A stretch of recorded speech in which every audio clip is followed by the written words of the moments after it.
Welcome to Tales of Warriors channel. Today, we will discover the riveting world of covert operations of the Israeli intelligence service, known as Mossad. This is a compelling stories collection, unveils the clandestine endeavors of Israel's renowned intelligence agency, delving into thrilling accounts of daring missions, strategic triumphs, and the remarkable individuals behind them. From Mossad's legendary exploits to lesser-known operations, this gripping narrative offers a captivating insight into the shadowy realm of espionage and national security. Join us on a journey through Mossad's daring covert operations.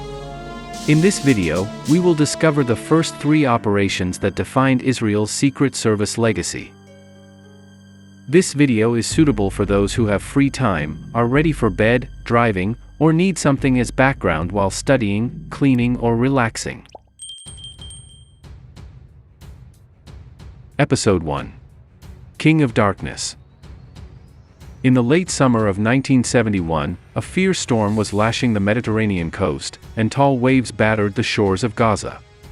The local Arab fishermen prudently stayed ashore. This was not a day to brave the treacherous sea. They watched with astonishment as a ramshackle boat suddenly emerged from the roaring waves and landed heavily on the wet sand. A few Palestinians, their clothes and keffiyehs rumpled and soaked, jumped out and waded ashore. Their unshaven faces showed the fatigue of a long journey at sea, but they had no time to rest. They were running for their lives. From the angry seas, an Israeli torpedo boat emerged, pursuing them at full speed, carrying soldiers in full battle attire. As it approached the shore, the soldiers jumped into the shallow waters and opened fire on the fleeing Palestinians. A couple of Gazan youngsters, playing on the beach, ran toward the Palestinians and led them to the safety of a nearby orchard. The Israeli soldiers lost track of them but continued to search the beach. Late that night, a young Palestinian man carrying a Kalashnikov snuck into the orchard to investigate. He found the fugitives huddled together in a remote corner. "Who are you, brothers?" he asked. "Members of the Popular Front for the Liberation of Palestine," came the answer. "From the Tyre refugee camp, in Lebanon." "Marhaba, welcome," the youth said. "You know of Abu Sif, our commander? He sent us to meet with the Popular Front commanders in Beth Lahia, a terrorist stronghold in the south of the Gaza Strip. We have money and weapons, and we want to coordinate our operations." "I'll help you with that," the young man said. The following morning, several armed terrorists escorted the newcomers to an isolated house inside the Jabalia refugee camp. They were led into a large room and invited to sit at a table. Soon after, the Popular Front commanders they hoped to meet walked in. They exchanged warm greetings with their Lebanese brothers, and sat, facing them. "Can we start?" asked a stocky, balding young man wearing a red keffiyeh, apparently the leader of the Lebanese group. "Is everybody here?" "Everybody." The Lebanese raised his hand and looked at his watch. It was a pre-arranged signal. Suddenly, the Lebanese envoys drew their handguns and opened fire. In less than a minute, the Beth Lahia terrorists were dead. The Lebanese ran out of the house, made their way through the crooked alleys of the Jabalia camp and Gaza's crowded streets and soon crossed into Israeli territory.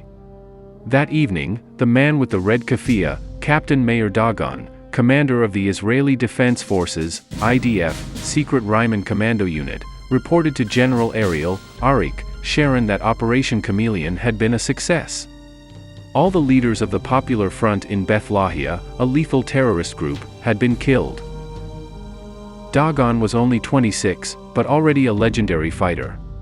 He had planned the entire operation, posing as Lebanese terrorists, sailing in an old vessel from Ashdod, a port in Israel, the long night of hiding, the meeting with the terrorist leaders, and the escape route after the hit. He had even organized the fake pursuit by the Israeli torpedo boat. Dagon was the ultimate guerrilla, bold and creative, not someone who stuck to the rules of engagement. Yitzhak Rabin once said, "Meir has the unique capacity to invent anti-terrorist operations that look like movie thrillers." Future Mossad chief Danny Yadom remembered Dagon as a stocky youngster with a mane of brown hair, who had applied to join the most prestigious Israeli commando unit, Sayeret Matkal, and amazed everybody with his knife-throwing skills. With his huge commando knife, he could hit dead on any target he chose. Although he was an excellent marksman, he failed the Sayeret Matkal tests and initially had to content himself with the silver wings of a paratrooper. In the early 70s, he was sent to the Gaza Strip, which had been conquered by Israel in the 1967 Six-Day War and had since become a hornet's nest of deadly terrorist activity. The Palestinian terrorists murdered Israelis daily in the Gaza Strip and in Israel with bombs, explosives, and firearms. The IDF had all but lost their control over the violent refugee camps. On January 2, 1971, when the sweet Arroyo children, the 5-year-old Abigail and the 8-year-old Mark, were blown to pieces when a terrorist threw a hand grenade into their car, General Arik Sharon decided he had to put an end to the bloody massacre. He recruited a few old friends from his battle-scarred youth, along with several talented younger soldiers. Dagon was one, a round-faced, short, sturdy officer who walked with a limp. He stepped on a landmine in the Six-Day War. While recuperating in the Soroka Hospital in Beersheba, he had fallen in love with his nurse, Bina. They married when he recovered. Sharon's unit officially did not exist. Its mission was to destroy the terrorist organizations in Gaza using risky and unconventional methods. Dagon used to wander occupied Gaza with a cane, a Doberman, several pistols, revolvers, and submachine guns. Some claim to have seen him disguised as an Arab, leisurely riding a donkey in the treacherous Gaza alleys. His infirmity didn't cool his determination to carry out the most dangerous operations. His views were simple. There are enemies, bad Arabs who want to kill us, so we have to kill them first. Within the unit, Dagon created Ryman, the first undercover Israeli commando unit, which operated in Arab disguise deep in enemy strongholds. In order to move freely in Arab crowds and reach their targets undetected, they had to operate in disguise. They quickly became known as Arik's Hit Team, and rumors had it that they often killed captured terrorists in cold blood. Sometimes, it was said, they escorted a terrorist to a dark alley, and told him, "You've got 2 minutes to escape." When he tried, they shot him dead. Sometimes they would leave behind a dagger or a gun, and when the terrorist reached for it, he would be killed on the spot.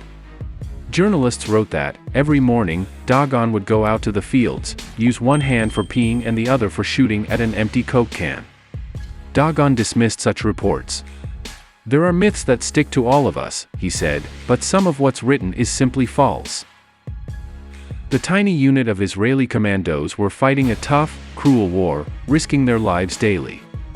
Almost every night Dagon's people donned women's or fishermen's disguises and went in search of known terrorists. In mid-January 1971, posing as Arab terrorists in the north of the Strip, they lured Fatah members into an ambush, and in the gunfight that erupted, the Fatah terrorists were killed.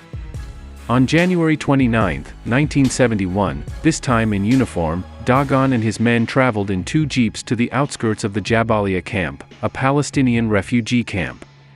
Their paths crossed with a taxi, and Dagon recognized, among its passengers, a notorious terrorist, Abu Nimr. He ordered the jeeps to stop and his soldiers surrounded the cab. Dagon approached, and at that moment Abu Nimr stepped out, brandishing a hand grenade. Staring at Dagon, he pulled its pin. "Grenade!" Dagon shouted, but instead of scrambling for cover, he jumped on the man, pinned him, and tore the grenade from his hand. For that action he was awarded the Medal of Courage. It's been claimed that after tossing away the grenade, Dagon killed Abu Nimr with his bare hands. Years later, in a rare interview with Israeli journalist Ron Leshem, Dagon said, "Ryman wasn't a hit team. It was not the Wild West, where everybody was trigger-happy. We never harmed women and children. We attacked people who were violent murderers. We hit them and deterred others. To protect civilians, the state needs sometimes to do things that are contrary to democratic behavior. It is true that in units like ours the outer limits can become blurred. That's why you must be sure that your people are of the best quality. The dirtiest actions should be carried out by the most honest men." Democratic or not, Sharon, Dagon, and their colleagues largely annihilated terrorism in Gaza, and for years the area became quiet and peaceful. But some maintain that Sharon half-jokingly said of his loyal aide, "Meir's specialty is to separate the head of an Arab from his body." Yet very few knew the real Dagon.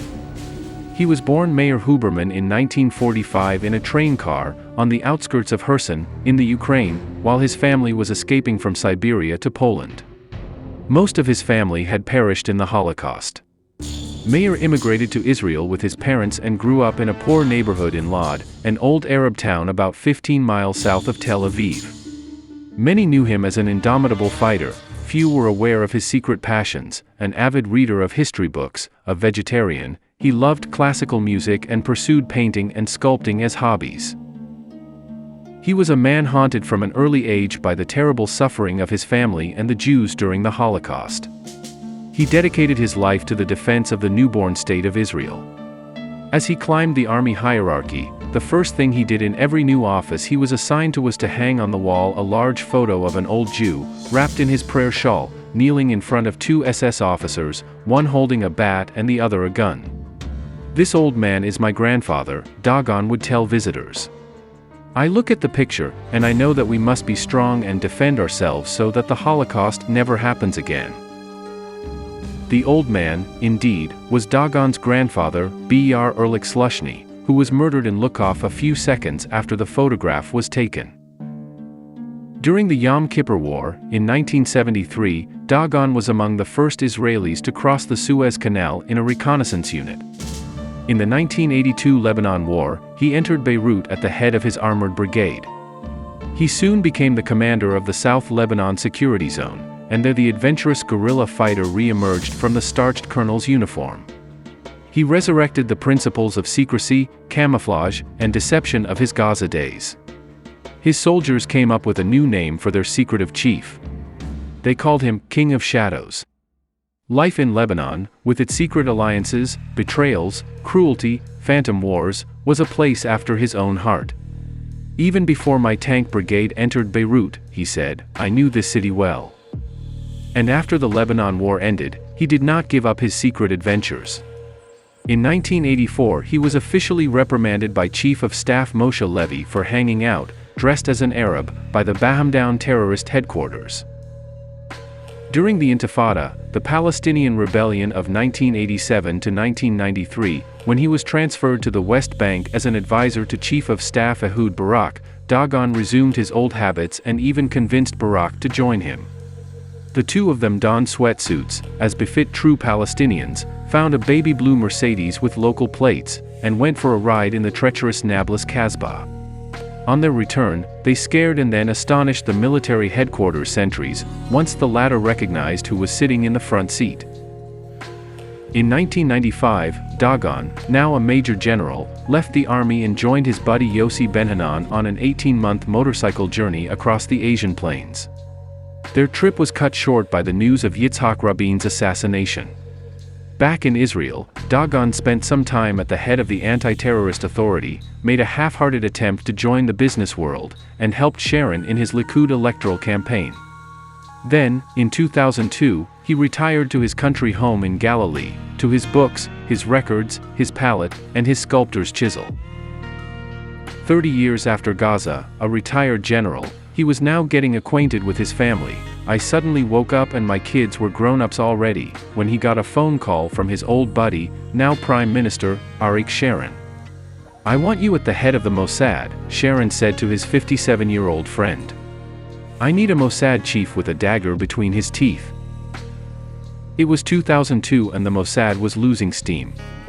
Several failures in the preceding years had dealt severe blows to its prestige. The much-publicized failure to assassinate a major Hamas leader in Amman and the capture of Israeli agents in Switzerland, Cyprus, and New Zealand had seriously damaged the Mossad's reputation.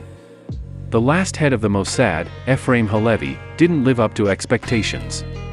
A former ambassador to the European Union in Brussels, he was a good diplomat and a good analyst, but not a leader and not a fighter. Sharon wanted to have at the head of the Mossad a bold, creative leader who would be a formidable weapon against Islamic terrorism and the Iranian reactor. Dagon was not welcomed at the Mossad. An outsider, Focused mostly on operations, he didn't care very much about learned intelligence analyses or secret diplomatic exchanges. Several top Mossad officers resigned in protest, but Dagon didn't much care. He rebuilt the operational units, established close working relations with foreign secret services, and busied himself with the Iranian threat. When the second, disastrous Lebanon war erupted in 2006, he was the only Israeli leader who objected to the strategy based on massive bombardments by the Air Force. He believed in a land offensive, doubted the Air Force could win the war, and came out of the war unblemished. Still, he was much criticized by the press for his tough attitude toward his subordinates. Frustrated Mossad officers, who were retired, ran to the media with their gripes, and Dagon was under constant fire. "Dagon who?" scribbled one popular columnist. And then, one day, the headlines changed. Flattering articles loaded with superlatives filled the daily papers, lauding the man who restored honor to the Mossad. Under Dagon's control, the Mossad had accomplished the heretofore unimaginable: the assassination of Hezbollah's mad killer Imad Mughniya in Damascus, the destruction of the Syrian nuclear reactor, the liquidation of key terrorist leaders in Lebanon and Syria, and, most remarkable of all, a relentless, ruthless, and successful campaign against Iran's secret nuclear weapons program.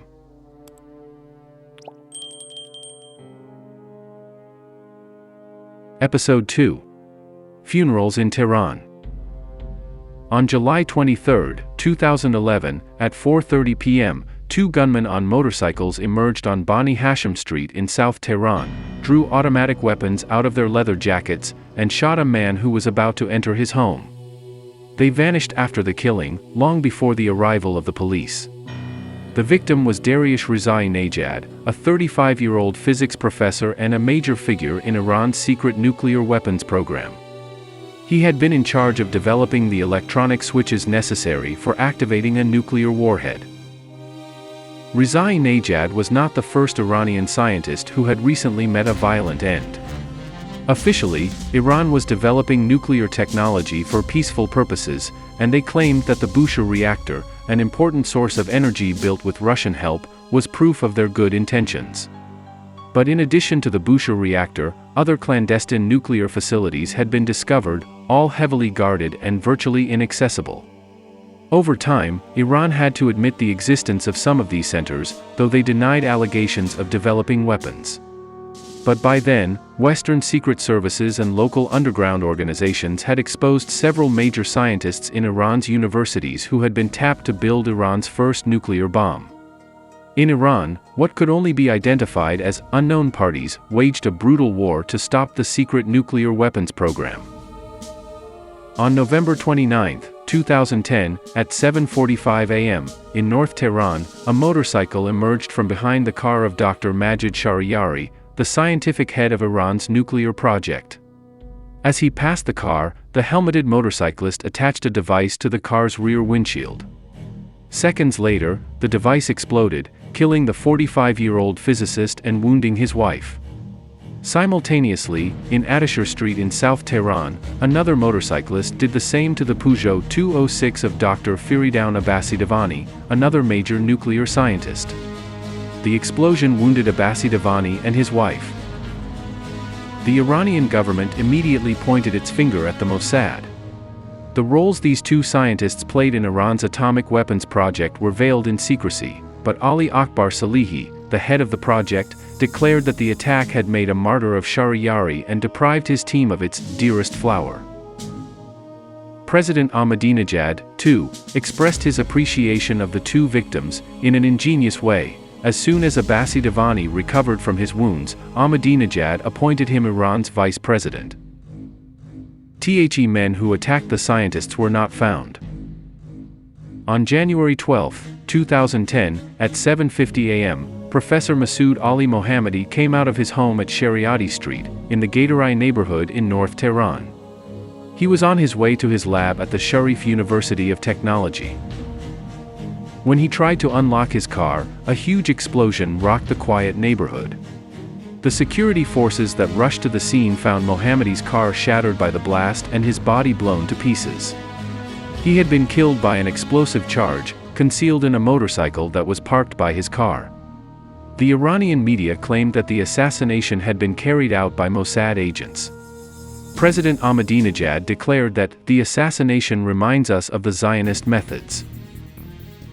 50-year-old Professor Mohammadi was an expert in quantum physics and an advisor to the Iranian nuclear weapons program. European media reported he had been a member of the Revolutionary Guards, the pro-government parallel army. But Mohammadi's life, like his death, was shrouded in mystery. Several of his friends maintained that he was involved only in theoretical research, never with military projects. Some also claimed that he supported the dissident movements and had participated in anti-government protests. Yet it turned out that about half of those present at his funeral were Revolutionary Guards. His coffin was carried by Revolutionary Guard officers. Subsequent investigations ultimately confirmed that Mohammadi, indeed, had been deeply involved in advancing Iran's nuclear ambitions. In January 2007, Dr. Ardashir Hosseinipour was allegedly killed by Mossad agents with radioactive poison. News of the assassination ran in the Sunday Times in London, citing information from the Texas-based Stratfor strategy and intelligence think tank. Iranian officials ridiculed the report, claiming that the Mossad could never carry out such an operation inside Iran, and that Professor Hosseinipour suffocated by inhaling fumes during a fire in his home. They also insisted that the 44-year-old professor was only a renowned electromagnetic expert and not involved with Iran's nuclear endeavors in any way. But it turned out that Hosseinipour worked at an Isfahan secret installation where raw uranium was converted into gas. This gas was then used for uranium enrichment by a series, cascades, of centrifuges in Natanz, a faraway, fortified underground installation. In 2006, Hosseinipour was awarded the highest Iranian prize for science and technology. 2 years earlier, he had been awarded his country's highest distinction for military research. The assassinations of Iranian nuclear scientists were just one front in a much larger war. According to the Daily Telegraph in London, Dagon's Mossad had rolled out an assault force of double agents, hit teams, saboteurs, and front companies and brought their strength to bear over years and years of covert operations against Iran's nuclear weapons program. Stratfor's director of analysis, Riva Bala, was quoted as saying, "With cooperation from the United States, Israeli covert operations have focused both on eliminating key human assets involved in the nuclear program and in sabotaging the Iranian supply chain." Israel, she claimed, had used similar tactics in Iraq in the early 80s, when the Mossad killed 3 Iraqi nuclear scientists, thus hampering the completion of the Osirak atomic reactor, near Baghdad. In its purported war against the Iranian nuclear program, Dagon's Mossad was effectively delaying the development of an Iranian nuclear bomb for as long as possible, and thereby thwarting the worst danger to Israel's existence since its creation, Ahmadinejad's threats that Israel should be annihilated. Yet these small victories cannot atone for the worst mishap in Mossad's history, its failure to expose Iran's secret nuclear project at its outset. For several years now Iran had been building its nuclear might, and Israel had no clue. Iran invested huge sums of money, recruited scientists, built secret bases, carried out sophisticated tests, and Israel had no idea. From the moment Khomeini's Iran decided to become a nuclear power, it used deception, ruses, and stratagems that made fools out of the Western secret services, the Mossad included. Iran's Shah, Reza Pahlavi, started building 2 nuclear reactors, both for peaceful and military purposes. The Shah's project, begun in the 1970s, didn't cause any alarm in Israel. At the time, Israel was Iran's close ally. In 1977, General Ezer Weizmann, Israel's defense minister, hosted General Hassan Tefanian, who was in charge of modernizing Iran's army, in the Ministry of Defense in Tel Aviv. As allies, Israel supplied Iran with modern military equipment. According to the minutes of their confidential meeting, Weizmann offered to supply Iran with state-of-the-art surface-to-surface missiles, while the Director General of the ministry, Dr. Pinhas Sussman, impressed Tefanian by saying that the Israeli missiles could be adapted to carry nuclear warheads. But before the officials could act on their plans, the Iranian Revolution transformed Israeli-Iranian relations. The revolutionary Islamic government massacred the Shah's supporters and turned against Israel. The ailing Shah escaped from his country as it fell under Ayatollah Khomeini's control and into the hands of his loyal mullahs. Khomeini put an immediate end to the nuclear project, which he considered anti-Islamic. The building of the reactors was stopped and their equipment dismantled. But in the 1980s, a bloody war erupted between Iraq and Iran. Saddam Hussein used poison gas against the Iranians. The use of non-conventional weapons by their vilest enemy made the Ayatollahs rethink their policy. Even before Khomeini's death, his heir apparent, Ali Khamenei, instructed his military to develop new weapons, biological, chemical, and nuclear, to fight back against the weapons of mass destruction that Iraq had unleashed on Iran. Soon after, complacent religious leaders called from their pulpits to discard the ban on anti-Islamic weapons. Fragmentary news about Iran's efforts started spreading in the mid-80s.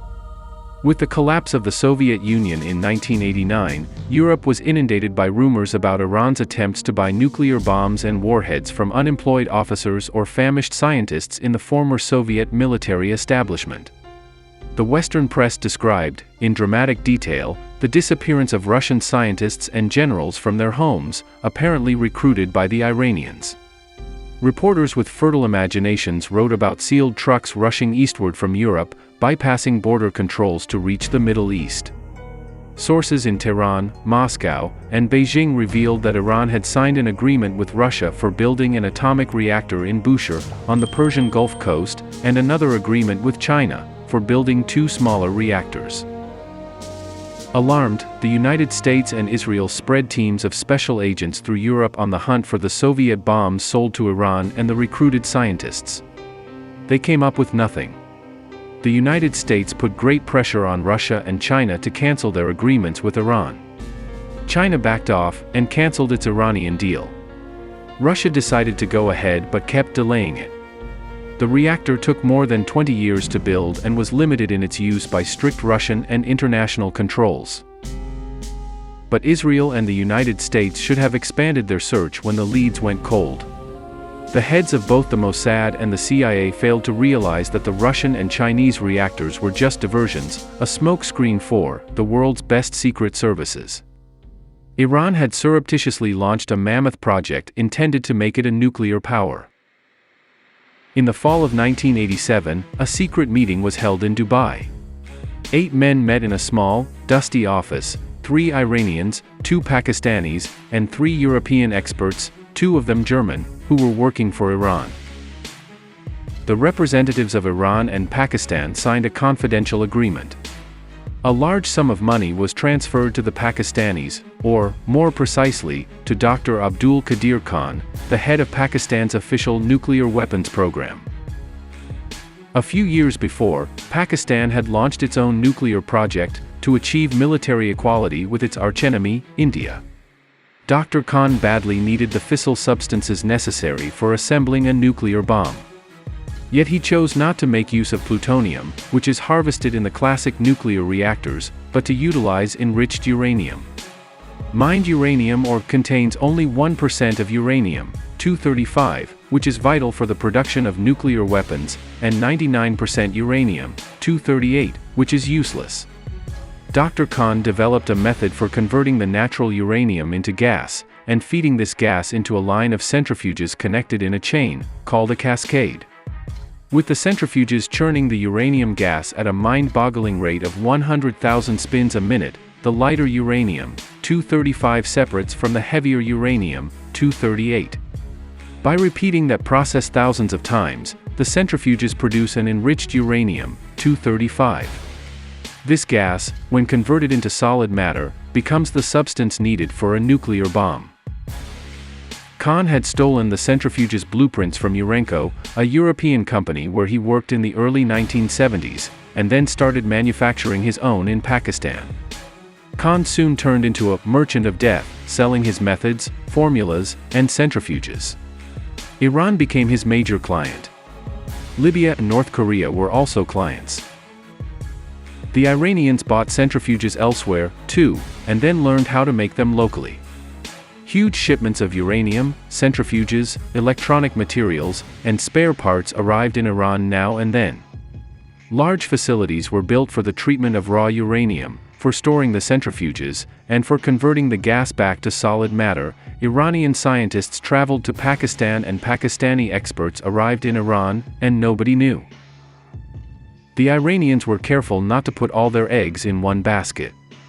They dispersed the nuclear project among places spread throughout their country, in military bases, disguised laboratories, and remote facilities. Some were built deep underground, and surrounded with batteries of surface-to-air missiles. One plant was erected in Isfahan, another in Iraq.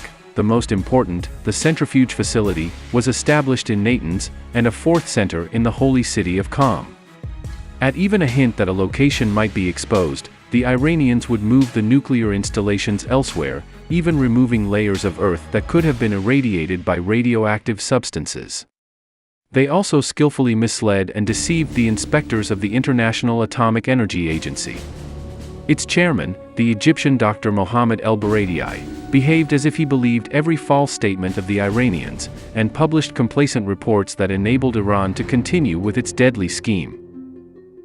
On June 1, 1998, the American authorities saw the true extent of the Iranians' work for the first time.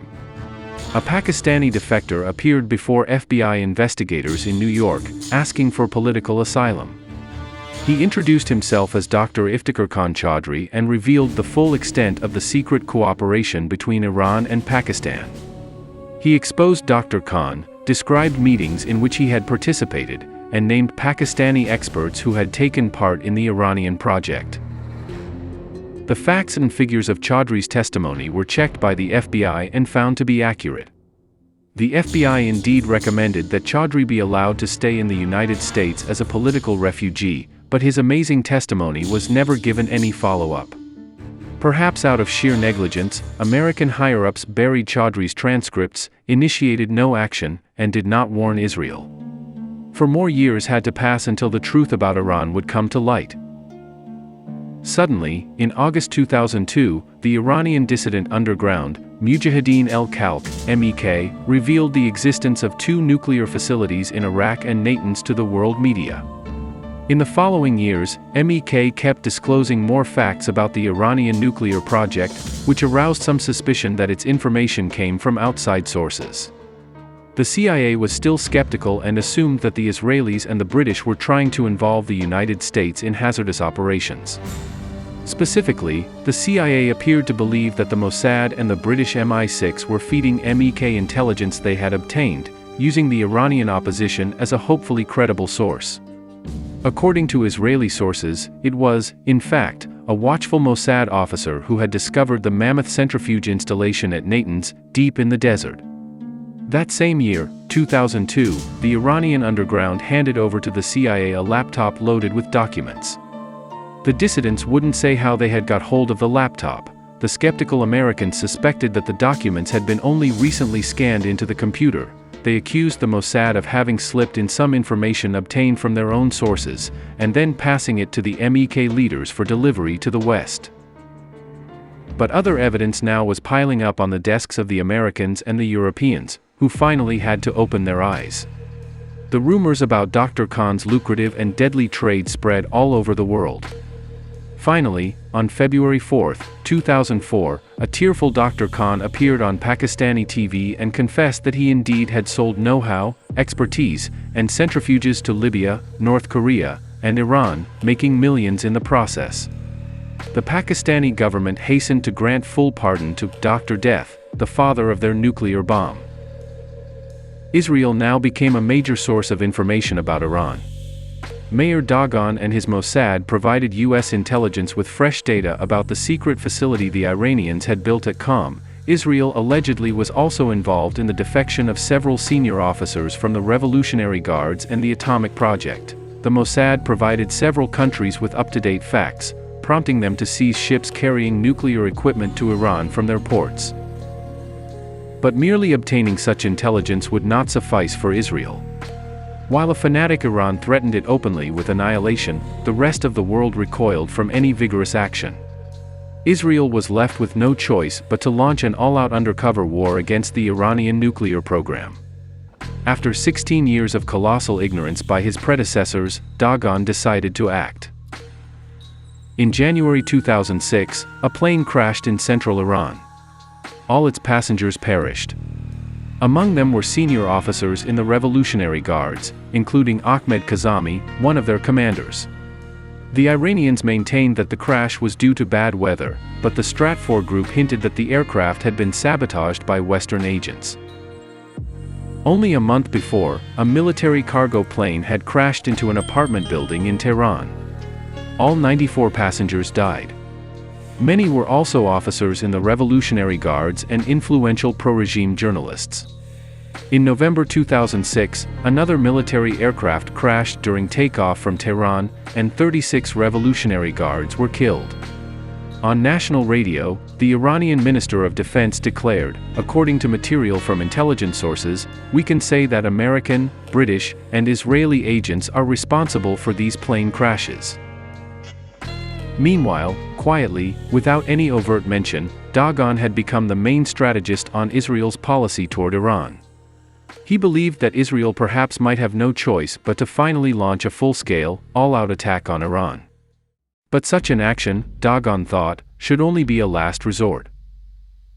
The sabotage began in February 2005. The international press reported an explosion in a nuclear facility at Dialem that had been hit by a missile fired from an unidentified plane. And that same month an explosion took place close to Bushehr, in a pipeline supplying gas to the Russian-built nuclear reactor. Another facility to be attacked was the test site Parchin, close to Tehran. There, Iranian experts were developing the explosive lens, the mechanism that would transform the bomb core into a critical mass and trigger the chain reaction for an atomic explosion. The Iranian underground claimed that the explosion at Parchin had caused major damage to the secret labs. In April 2006, the Holy of Holies, the central installation in Natanz, was the scene of a festive assembly. A large crowd of scientists, technicians, and the heads of the nuclear project gathered underground, where thousands of centrifuges were churning around the clock. In a celebratory mood, they came to watch the first test of activating a new centrifuge cascade. Everyone waited for the dramatic moment when the centrifuges would be started. The chief engineer pressed the activation button, and a powerful explosion shook the huge chamber. The pipes blew up in a deafening blast, and the entire cascade shattered. Furious, the heads of the nuclear project ordered a thorough investigation. Unknown persons apparently had planted faulty parts in the equipment. CBS reported that the centrifuges had been destroyed by tiny explosive charges attached to them shortly before the test. It also claimed that Israeli intelligence had assisted American agents in causing the Natanz explosion. In January 2007, again, the centrifuges became the target of a sophisticated sabotage.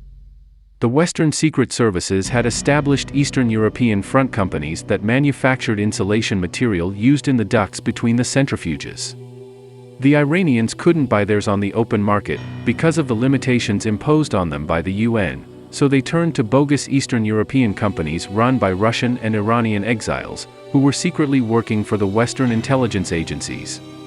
Only after the insulation was installed did the Iranians find that it was defective and couldn't be used. By May 2007, President George Bush had signed a secret presidential order authorizing the CIA to initiate covert operations to delay Iran's nuclear project. Soon after, a decision was made by some Western secret services to sabotage the supply chain of parts, equipment, and raw materials for the project. In August, Dagon met with U.S. Undersecretary of State Nicholas Burns to discuss his strategy toward Iran. Mishaps, sabotage, explosions have kept occurring in installations throughout Iran during the last 7 years. One mysterious hitch caused problems in the cooling system of the Bushehr reactor, which delayed its completion by 2 years. In May 2008, an explosion in a cosmetics plant in Iraq caused significant damage to the adjacent nuclear facility. Another explosion devastated a high-security compound in Isfahan, where uranium was being converted to gas.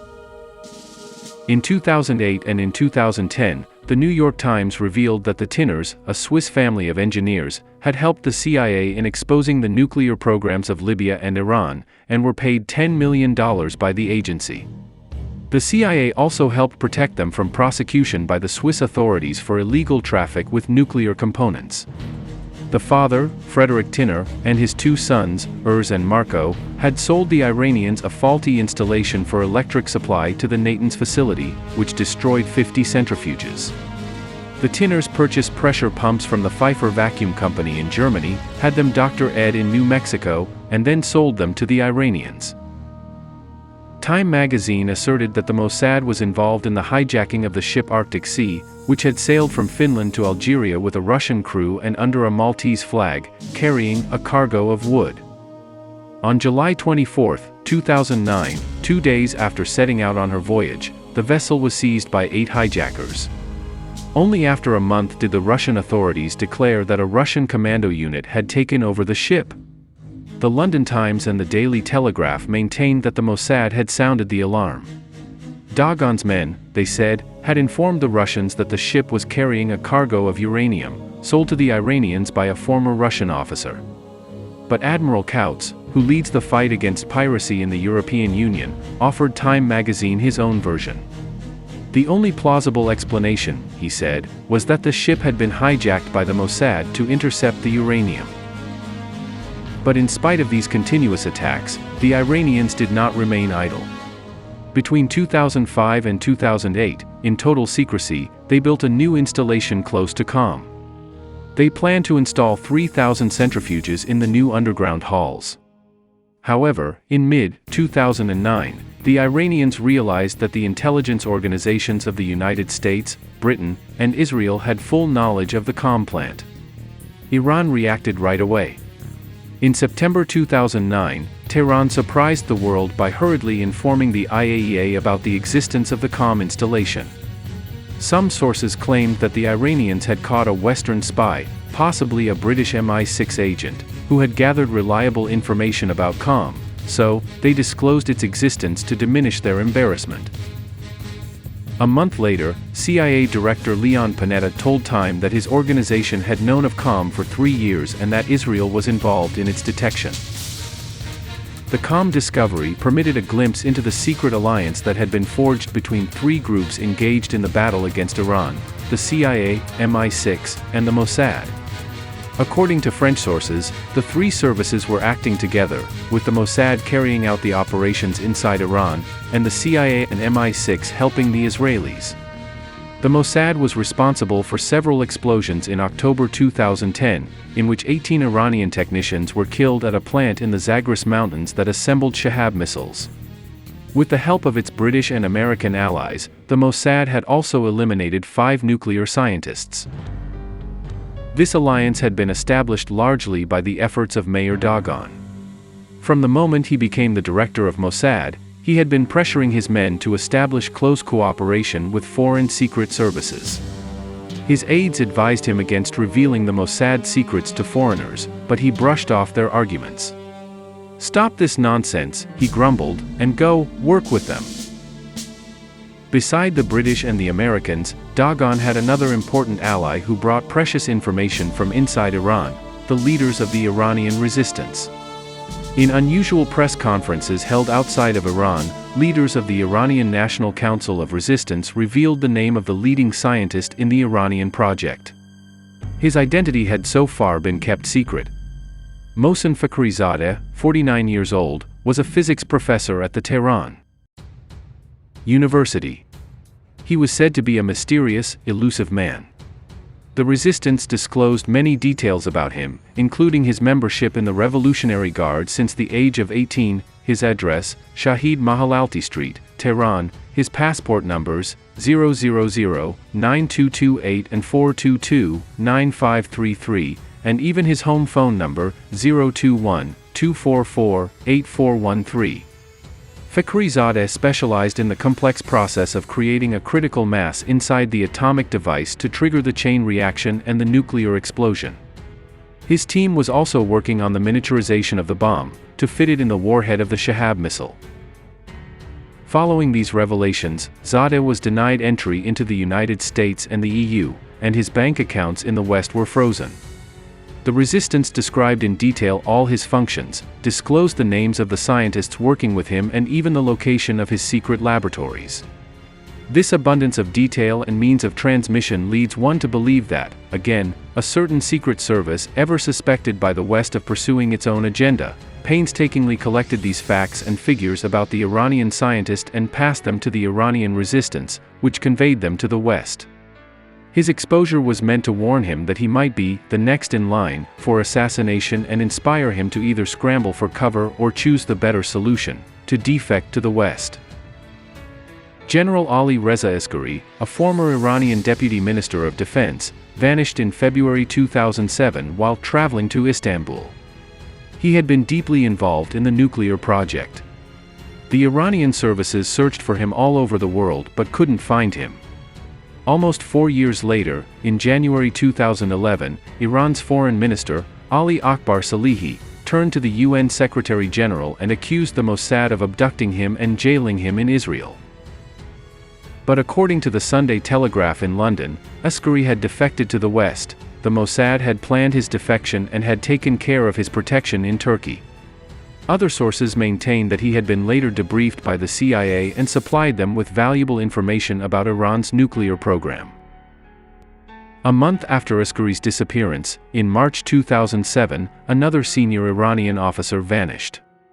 Amir Shirazi served in the Al-Quds unit, the elite force of the Revolutionary Guards, charged with secret operations beyond Iran's border. An Iranian source revealed to the London Times that besides the disappearances of Askari and Shirazi, another high-ranking officer had vanished, the Revolutionary Guards commander in the Persian Gulf, Mohammad Saltani. In July 2009, the nuclear scientist Shahram Amiri joined the list of defectors. Amiri, who was employed at QOM, disappeared in Saudi Arabia during a pilgrimage to Mecca. The Iranians demanded that the Saudis find out what had happened to him. Amiri surfaced a few months later in the United States, was thoroughly debriefed, got $5 million, a new identity, and a new home in Arizona.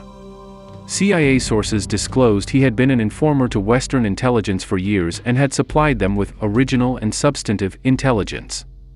Amiri revealed that the Malik Ashta University of Technology, where he had taught, served as an academic cover for a research unit designing the warheads for the Iranian long-range missiles. Fakhrizadeh headed that university.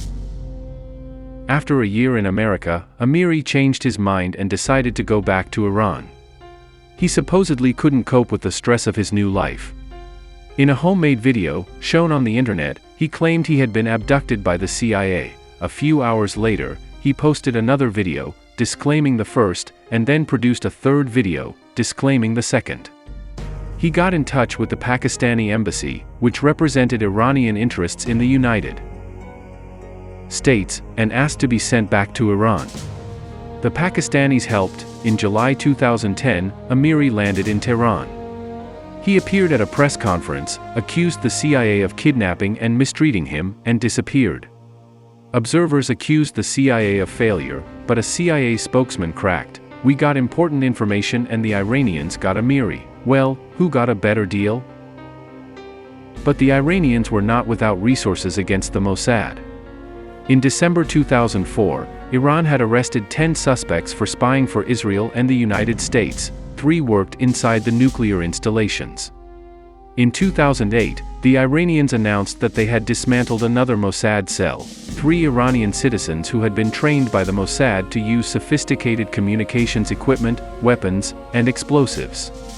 In November 2008, they hanged 43-year-old Ali Ashtari, who was found guilty of spying for Israel.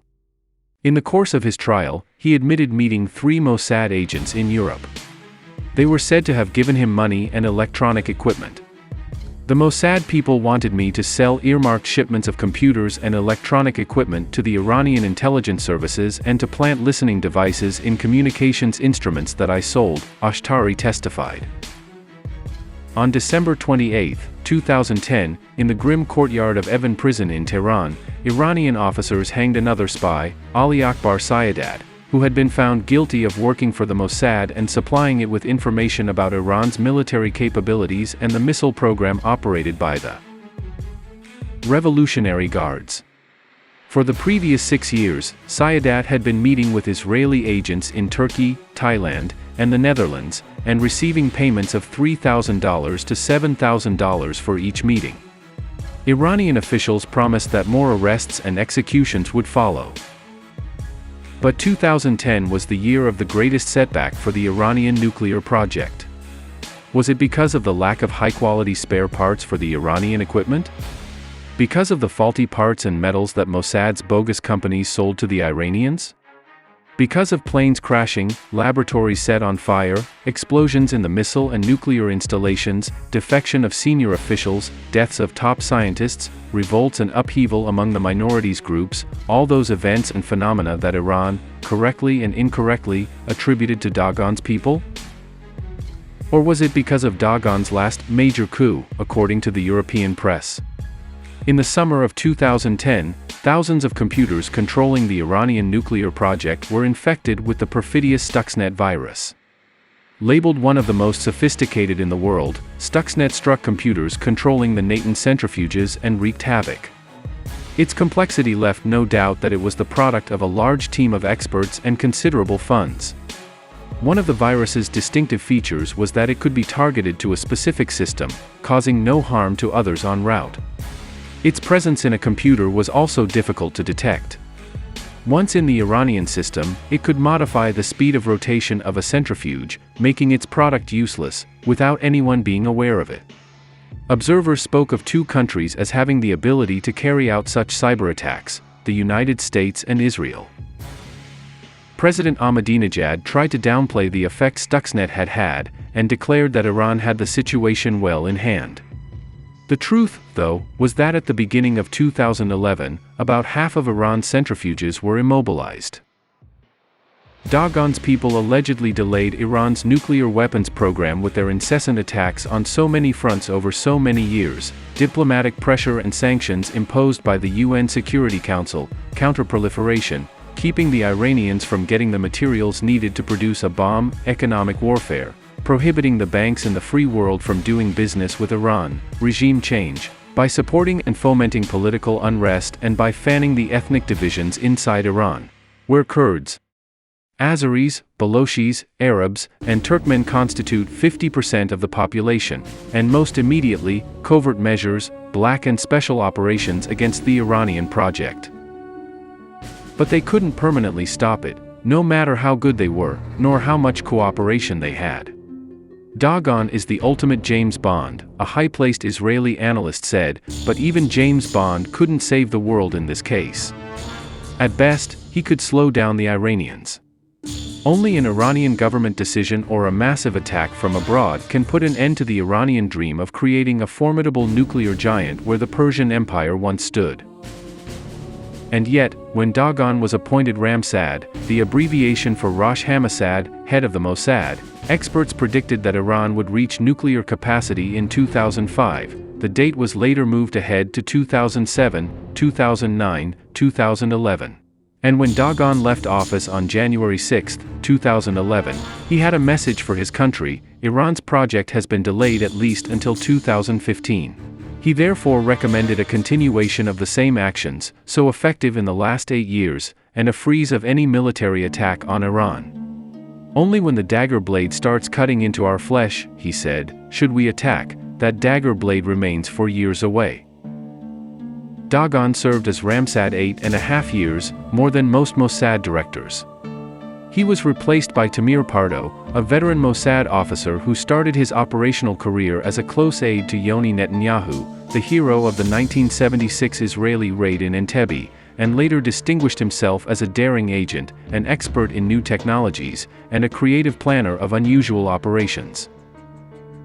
When passing the torch to Pardo, Dagon spoke of the terrible solitude of the Mossad agents operating in enemy countries, when they have no one to turn to, no one to rescue them in case of need. He also candidly admitted some of his failures, the most important being lack of success in finding the place where Hamas was hiding the Israeli soldier Gilad Shalit, kidnapped 5 years ago. Shalit was later released in exchange for hundreds of Palestinian terrorists. Yet, despite such failings, Dagon's achievements honor him as the best Ramsad so far. Prime Minister Benjamin Netanyahu thanked him in the name of the Jewish people and hugged him warmly. In an unprecedented, spontaneous reaction, the Israeli cabinet ministers stood up and applauded the 65-year-old Ramsad. George Bush saluted him in a personal letter. But the most important tribute to Dagon came a year before, from a foreign source, the Egyptian daily Al Ahram, a newspaper known for its virulent and hostile criticism of Israel. On January 16, 2010, it published an article by the well-known writer Ashraf Abu al-Hal. Without Dagon, al-Hal wrote, the Iranian nuclear project would have been completed years ago.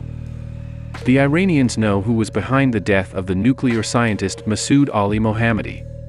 Every senior Iranian leader knows that the key word is Dagon. Only few people are familiar with the name of the director of the Israeli Mossad. He works quietly, far from the media attention. But in the last 7 years he has landed painful blows on the Iranian nuclear project and stopped its advance. The Mossad is responsible for several daring operations in the Middle East, al-Hal added, and mentioned some of Dagon's feats against Syria, the Hezbollah, the Hamas, and the Islamic Jihad. All this, he concluded, has turned Dagon into the Superman of the State of Israel. There were no supermen around the crib of the Israeli Secret Service when it was born in May 1948, just a handful of veterans of the Shai, who had already acquired much experience in espionage and covert operations as the intelligence service of the Haganah, the major military underground of the Jewish community in Palestine.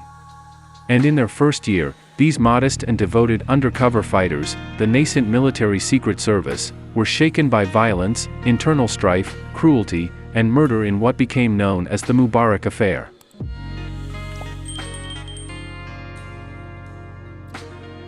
Episode 3. A Hanging in Baghdad. Isser Mubarak, also known as Big Isser, was a tall, gangly man with sparse graying hair.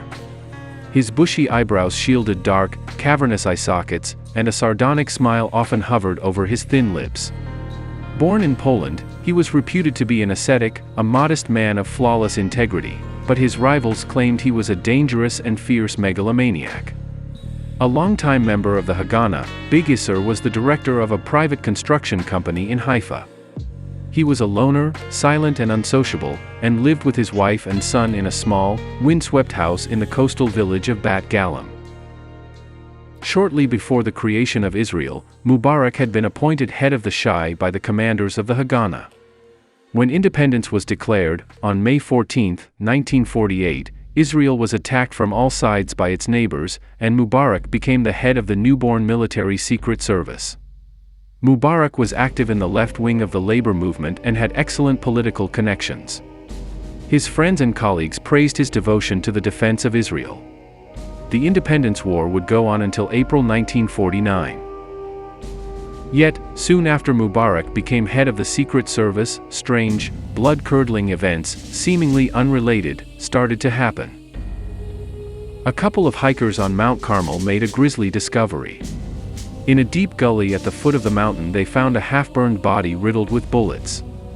It was identified as a well-known Arab informant of the service, Ali Qasem. His assassins had shot him, and then tried to burn his body.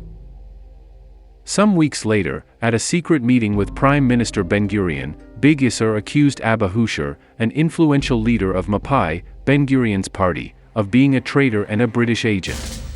Ben-Gurion was stunned. Great Britain had been the ruling power in Palestine before the establishment of the State of Israel. The Haganah carried an underground struggle against its restrictions on the Jewish community. British intelligence had frequently tried to plant their spies inside the Jewish leadership. But Abba Husher, a pillar of the Jewish community and the charismatic leader of Haifa's workers, a traitor? It seemed impossible. At first, Israel's leaders who were in the know indignantly dismissed Mubarak's accusation. But Mubarak had found 2 confidential telegrams sent by British intelligence from Haifa's post office in May 1948. He laid them on Ben-Gurion's desk, irrefutable evidence of Husher's treachery. At the same time, Mubarak ordered the arrest of a friend of Husser's, Jules Amster. Mubarak had Amster brought to a salt deposit in Atlit, outside Haifa, had him beaten and tortured for 76 days, and pressured him to admit that Husser was a despicable traitor. Amster refused to yield, and was finally released, a broken man. His teeth were gone, his legs were covered with wounds and scars, and he was haunted for years by fear. On June 30, 1948, while shopping at a Tel Aviv market, Army Captain Meir Tubiansky was arrested and brought to Beth Giz, a recently occupied Arab village. It was suspected by military intelligence that Tubiansky, while in Jerusalem, had disclosed top-secret information to a British national, who, in his turn, had passed it to the Arab Legion, Jordan's army. The Jordanian artillery, acting on that information, had heavily shelled several strategic targets throughout Jerusalem. In a summary court-martial that lasted less than an hour, Tubiansky was accused of being a spy for the Arabs, found guilty, and sentenced to death. A hastily assembled firing squad executed him in front of a group of stunned Israeli soldiers. Tubiansky would be the only person ever executed in Israel, beside Adolf Eichmann. Inquiries into the deaths and torture led investigators to the perpetrator, Big Isser. He had suspected Ali Qasem of being a double agent and had ordered his assassination. He framed Abba Husser. According to several investigators, Big Isser had a personal score to settle with Husser. He might have succeeded if the main forger in the employ of the service, besieged by guilt, hadn't confessed to his superiors that he had falsified the telegrams implicating Abba Husser under Mubarak's direct orders. And Mubarak had also been the one who had ordered the hasty arrest and the execution of Captain Tubiansky. Prime Minister Ben-Gurion acted immediately. Mubarak was tried in a military court, then in a civil one, stripped of his rank, dishonorably discharged from the IDF, and found guilty in the deaths of Ali Qasem and Meir Tubiansky. Israel's leaders were flabbergasted. Mubarak's methods seemed taken straight from the infamous KGB. His sinister personality, his orders to forge, torture, and murder were a stain on the moral and humane principles on which Israel had been founded. The Mubarak affair left a gruesome scar on the Secret Service and had a profound impact on its evolution. If, in wartime, the civil leaders had recoiled from condemning Mubarak, Israel's Secret Service might have assumed a totally different character. It might well have become a KGB-like organization for whom framing, forgery, torture, and murder were routine practices. Instead, in the future, Mubarak's methods would be forbidden. The Secret Service placed limits on its own power and based its future operations on legal and moral principles that would guarantee the rights of individuals. With the removal of Mubarak, another man stepped onto the center stage of Israel's shadow world, Mubarak's polar opposite, Reuven Shiloah. Reuven Shiloah, 40, soft-spoken, secretive, was a man of mystery. He had come from a rich culture, possessed a sharp, analytical mind, and in-depth knowledge of the Arab Middle East, its tribal traditions, ruling clans, fleeting alliances, and blood feuds. One of his admirers called him the Queen in Ben-Gurion's chess game, while he served as political advisor to David Ben-Gurion. Some compared him to the wily Cardinal Richelieu of France, others saw him as a subtle manipulator, a master puppeteer, a man who knew how to pull strings behind the scenes. Shiloah had been active, all his life, in secret missions and undercover work. The suave, urbane son of a rabbi, Shiloah had been born in Old Jerusalem. Always formally dressed, the trim, balding young man had set out on a mission to Baghdad, long before the creation of Israel. He had spent 3 years in Iraq, posing as a journalist and a teacher and studying that country's politics. During World War II, he negotiated with the British to set up a Jewish commando corps to sabotage operations in Nazi-occupied Europe. He helped create 2 such special Jewish commando units. One was a German battalion equipped with German weapons and uniforms, which undertook daring missions behind enemy lines in Europe. The other was an Arab battalion whose members spoke Arabic, dressed like Arabs, and were trained for missions deep in Arab territory. He also convinced the British to parachute Jewish volunteers from Palestine into occupied Europe, to organize local Jewish resistance to the Nazis. Shiloah was the first to establish contacts with the OSS, Office of Strategic Services, precursor to the CIA. On the eve of Israel's independence war, he traveled to the neighboring Arab capitals in secret and brought back a priceless trophy: the Arab army's invasion plans. Shiloah's compulsive need to act under a thick cloak of secrecy became a source of myriad legends. His friends used to joke that once he hailed a taxi. "Where to?" the driver asked. Shiloah answered, "It's a state secret." During the Independence War, Shiloah headed the External Political Information Service. It was one of several quasi-independent intelligence groups created before the birth of Israel. But on December 13, 1949, Ben-Gurion issued an order to establish an institute, in Hebrew, Mossad, to coordinate state intelligence agencies, to be headed by Reuven Shiloah. Yet it took 2 more years of delays and disputes before the Mossad could be created. One intelligence unit, called the Political Department, whose members had been gathering intelligence abroad, enjoying generous expense accounts and a glamorous lifestyle, revolted and refused to continue spying for Israel when they heard of the plan to disband their unit and incorporate it into the Mossad. Only after they were reprimanded, and most of them fired, could Shiloah create the Mossad.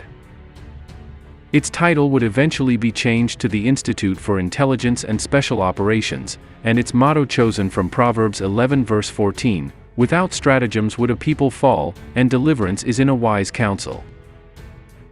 But neither the new title nor the motto made the Mossad unique. Shiloah was determined to confer upon it an exceptional feature. The Mossad would not only be the long arm of Israel, but also the long arm of the entire Jewish people. At a meeting of his first recruits, the Ramsad declared, "Beside all the functions of a secret service, we have another major task: to protect the Jewish people, wherever they are, and to organize their immigration to Israel." And indeed, in the years following, the Mossad would secretly help create self-defense units in places where the Jewish communities were in peril: Cairo, Alexandria, Damascus, Baghdad, and some South American cities. Young militant Jews were surreptitiously brought to Israel and trained by the army and Mossad, weapons were smuggled into unstable or enemy countries and hidden, local Jews were organized into defense units to create forces able to defend the Jewish community from attacks by a mob or by irregular armed groups, at least until help came from government forces or international organizations. In the 50s, the Mossad brought to Israel tens of thousands of imperiled Jews from the Arab countries in the Middle East and Morocco. And years later, in the 80s, it was again the Mossad that organized the rescue of Jews trapped in Khomeini's Iran and carried out the mass exodus of Ethiopia's Jews to Israel. But during its first undercover operation in Iraq, disaster struck. In the large Baghdad department store Orasti Bak, on Rashid Street, a young man named Assad was manning a necktie counter. A Palestinian refugee, he had left his home in Acre after the Israeli army had captured that city. Shortly before leaving Israel, he had done a favor for his cousin who had fallen ill, by taking his place as a waiter in a cafe near the military governor's compound. For a week, Assad had walked the corridors of the military governor's building, carrying an ornate brass tray and serving tiny cups of strong Turkish coffee to Israeli army officers. The faces of some of those young officers stayed with him. On that day, May 22, 1951, he was observing the customers walking through the store, when he noticed a familiar face. It can't be, he thought at first, it's impossible. But he did remember the man he saw, not in summer shirt and pants, like today, but in a khaki uniform. Assad urgently alerted the police. "I've seen an Israeli army officer. Right here in Baghdad." The police promptly arrested the European-looking man, who was accompanied by a thin, nondescript, bespectacled Iraqi Jew. His name was Nissim Moshe, and he told the police that he was a mere civil servant at the Jewish Community Center. "I met this tourist yesterday at a concert," he explained, "and he asked me to show him around the stores." When they reached headquarters, the two men were separated. The Iraqi detectives brutally interrogated Moshe about the man who had been identified as Israeli. Moshe stuck to his story. He had met the tourist only yesterday, and didn't know him. In the dark cellars of police headquarters, the interrogators strung up Moshe by his feet and then by his hands, beat him, and threatened to kill him. But their seedy prisoner seemed to know nothing. After a week of torture, the Iraqis decided that Nissim Moshe was a nobody and released him. The other prisoner kept repeating he was Iranian, named Ismail Salhan, and he showed his captors his Iranian passport, but they continued torturing him. He didn't look Iranian, and he didn't speak a word of Persian. Finally, they set up a confrontation between him and Assad, the Palestinian who had identified him. "My blood froze in my veins when I saw him," the prisoner said later. He broke down and confessed. He was Yehuda Taggar, Yud Tajer, an Israeli, a captain in the IDF. The detectives dragged him to his apartment, broke the furniture, probed the walls, and then discovered a cache of documents, a voluminous file taped to the bottom of a drawer in his desk. And the nightmare began. Not only for Taggar, but for the entire Baghdad Jewish community. Several clandestine Jewish and Israeli organizations operated in Baghdad, including an illegal emigration unit, a self-defense group, and a few Zionist and youth movements. Some had been created even before the birth of the State of Israel. Around Baghdad, in several caches, weapons and documents were stocked, some within the central Mossad Shem Tov synagogue. The recent additions to these groups were a few espionage networks, hastily established prior to the creation of the Mossad. Compartmentalization was almost non-existent, and the fall of one could easily bring down all the others. The Iraqi Jews sat on a powder keg. Iraq was the vilest enemy of the young state of Israel, and the only one that had refused to sign an armistice agreement with it. Every member of the secret Jewish networks knew that the Iraqis would show no mercy, and his life would hang on a thread. For that reason, Yehuda Taggar had been sent there to detach the espionage network from all the others. A former officer in the Palmach elite forces, Taggar was 27 and sported a rebel forelock and a ready smile. This was his first mission abroad, and prior to his capture he had done his best to isolate the network he led from the other groups, but some of his own men nonetheless still took part in other secret activities. Another Israeli with a genuine British passport, Peter Yaniv, Rodney the Hindu, ran a separate network but remained in contact with Taggar. Taggar's communications to Tel Aviv passed through the top commander of all the groups operating in Baghdad, a secretive man whose identity was known to few.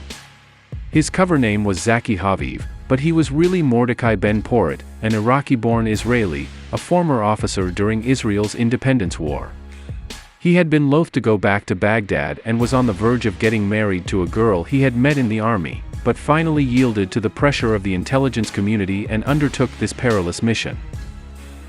In the days following Taggar's arrest, the entire secret organization crumbled.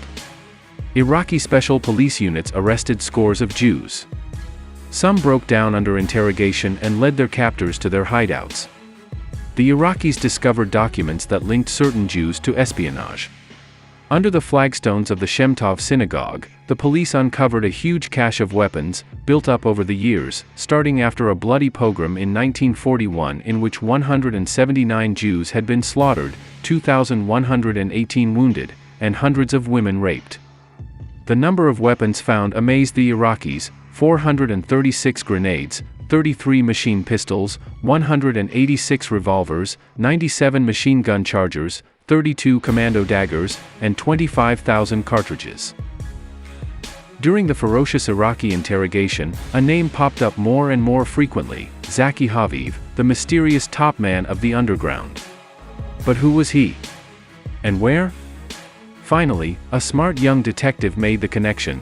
Zaki Haviv had to be none other than Nissim Moshe, the self-effacing fellow who had been arrested with Taggar and then released. Scores of agents raided Moshe's house, but found nobody. A manhunt of epic proportions was conducted throughout Baghdad, but Zaki Haviv had vanished. Actually, he was in the one place the police hadn't dreamt of searching. He was in jail. A couple of days after his release from the initial arrest with Taggar, Ben Porat was awakened by a loud pounding on his door. "Open, police!" The agents were shouting. Ben Porat thought that was his end. The house had no back exit, and there was no one in Baghdad who could save him now. And he knew, for a man in his position, there could be only one verdict in the Iraqi courts: the gallows. He resigned himself and unlocked the door. 2 police officers were outside. "You are under arrest," one said. "Ben pourra finir de surprise." "But what have I done?" "Oh, nothing serious," the cop said, "just an automobile accident. Now, get dressed." Ben Porret couldn't believe his ears. He had forgotten all about the accident in which he had been involved some months earlier. He had ignored the court summons, and now was going to face Iraqi justice. The trial was swift, barely an hour.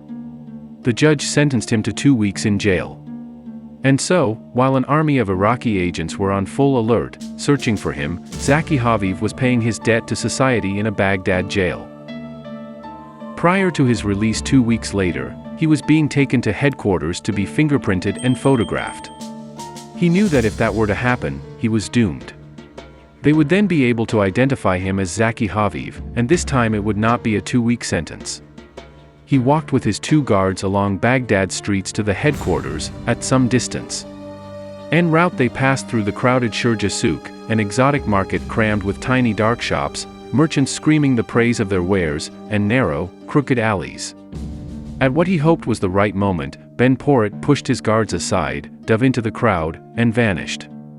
The cops didn't even try to chase him. After all, he was due to be released in less than an hour, so why bother? But when they reported the incident, all hell broke loose.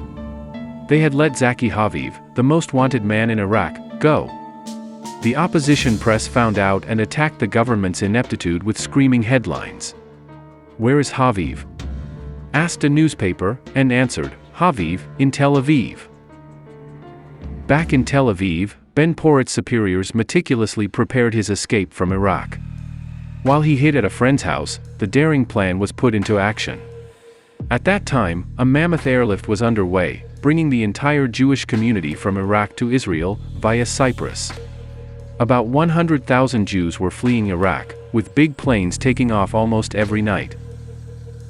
On the night of June 12, Ben Porret put on his best clothes and hailed a cab. His friends had drenched him with arak, the local liquor, and, reeking of alcohol, he collapsed on the back seat of the taxi and feigned sleep. The driver helped his drunken fare out and into a back street near Baghdad airport, and left. Once alone, Ben Porret hurried to the airport fence. He knew exactly where it had been cut, and slipped inside. On the tarmac, a plane had just finished loading its emigrants and was taxiing on the runway. Suddenly the pilot aimed his lights at the control tower, momentarily blinding the air controllers.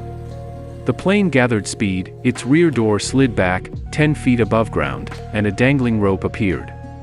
Coming out of the dark, Ben Porret darted toward the plane, grabbed the rope, and was hauled into the aircraft, which immediately took off. Neither ground crews nor passengers noticed this escape, which seemed taken straight from an action movie.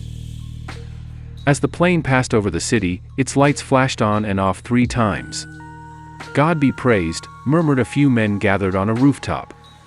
Their friend was safe and on his way. A few hours later, Haviv, indeed, was in Tel Aviv.